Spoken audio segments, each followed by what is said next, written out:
سوال میرا یہ جی کہ حضرت یوسف علیہ السلام کے متعلق جو بیان کیا گیا ہے قرآن کریم میں سارا واقعہ،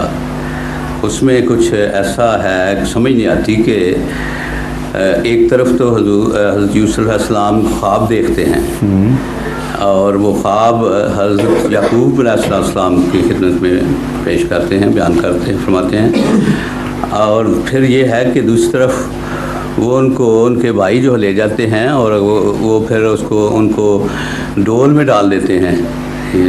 جو میری سمجھ میں آیا ہے کنویں میں، ہاں جی ہاں۔ تو میں صرف اتنی گزارش کرنا چاہتا ہوں کہ حضور اس وقت حضرت یوسف علیہ السلام کی عمر کیا تھی؟ عمر بچپن کی عمر تھی، میرا خیال ہے 8-9 سال 10 سال کی ہوگی، اسی کے لگ بھگ مجھے نظر آتی ہے، لیکن معین مجھے علم نہیں ہے،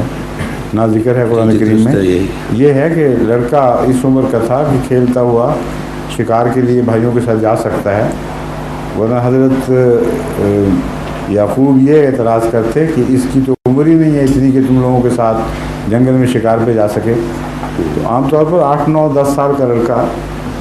اس قابل ہو جاتا ہے کہ بھائیوں کے ساتھ شکار پہ جا سکے۔ اور اگلی بات، چوتھا